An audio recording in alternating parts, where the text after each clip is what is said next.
Hello everyone and welcome to Battle of the Beasts All Generation episode number 39.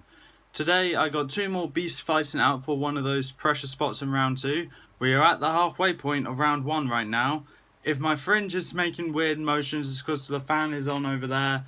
It is quite a hot day today, so I think I'm going to need a fan on.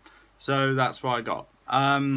So with the beasts, I've got one special and one regular series beast. Let's introduce them.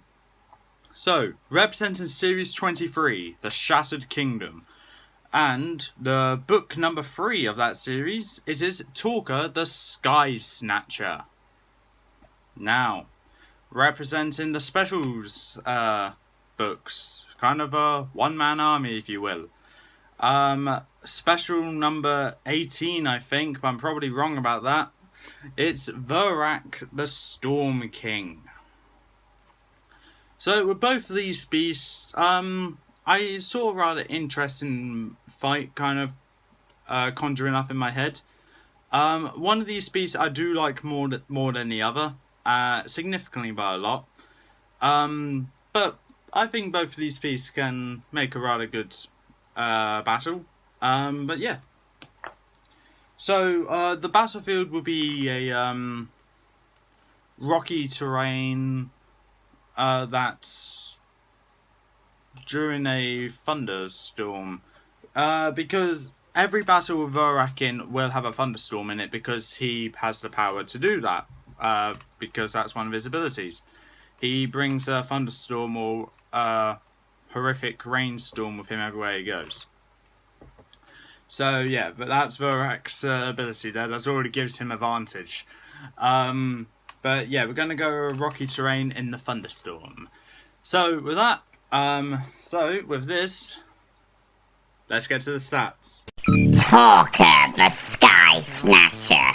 This monstrous dragon-like beast has talons sharp enough to shred stone and 3 long feathered necks, each bearing the bald wrinkled head of a cranian bird.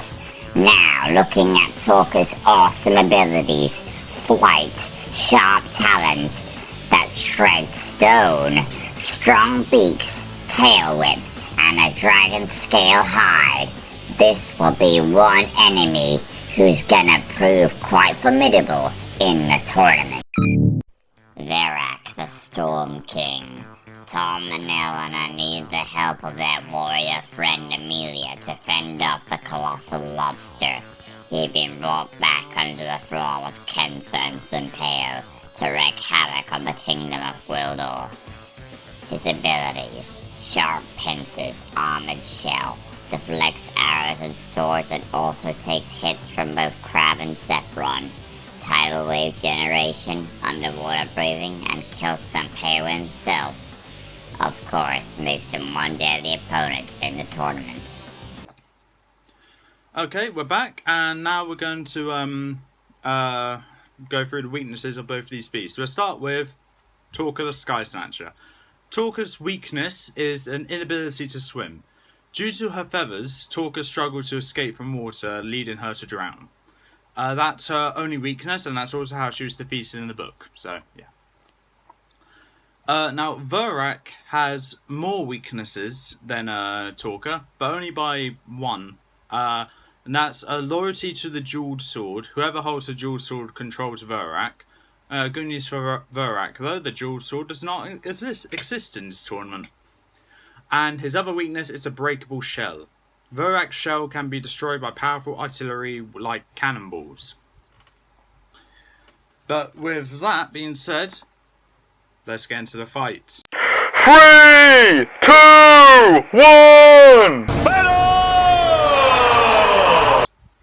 So, as both the chamber doors open, Torka bursts through the sky exit and is immediately greeted by an insane thunderstorm. She's flapping her wings powerful enough to keep steady and using all 3 heads looking around for her opponent. Then, on the other side of the arena, the chamber doors open and Verak comes out, just striding out with all his might, trying to seem the most intimidating as possible. just roars into the air. Torka feels the roar from here, and she's so far away. And they instantly make contact with each other. Verak twitches his antennae to kind of intimidate Torka. Torka seems unaffected. Torka swoops down, ready to attack Verak right off the bat. And Torka gets right up to Verak, and using her talons, but also all three beaks, starts digging into Verak. However, his shell is protecting him from those attacks. Verak lifts his pincers up and pinches Torka on one of her legs. What Torka does is that she uses her beak, bites over the pincer, and tries to pry the pincers open to get her leg out. It works, and she's able to fly away, but then Verak uses his other pincer to grab onto Torka's tail. Torka screeches in pain, turns round, and tries to pry open Verak's pincer again. This time it works as well, and Torka's able to get to a safe distance away from this insane beast. Now, as the time goes on, the thunderstorm is just creating lots of puddles all over the arena. And Verak is lifting his pincers and slamming them into the ground, causing water and dirt to come jumping upwards towards Torka. Torka needs to figure out what she can do to defeat Verak, so she just circles Verak, trying to find a weak point on him, but there doesn't seem to be a weak point. Torka then swoops down behind Verak and starts digging into Verak's shell like that. Verak turns around, but can't seem to shake Torka off. And what Verak does, he charges on into the arena wall, and right before he's about to collide, he turns around and falls into the wall, crushing Torka against it. Torka's grip on Verak loosened. Verak turns around and uses his pincers, pins down two of Torka's necks, to the point where they're just trying to snap at him, but it's not working. The middle head of Torka is just trying to snap at Verak's head. However, Verak just roars back at Torka and chomps down on Torka's head, causing teeth marks to appear just on the upper neck of the middle head. And all the Torka heads start screeching in pain, as in they're all feeling the pain. And at this point, Verak realizes, if one can feel pain, all of them can. So he releases a bite off the middle Torka head, who is fighting for consciousness, and just lifts up one pincer, digs it into one of the Torka necks, and all of them feel the same pain. And Verak is just thinking, this seems like fun. So, keeping his antennae making the ear-piercing sound, which is still disorientating Torka, Torka's using her wings to try and use her wing power to push Verak away. But it doesn't seem to be working.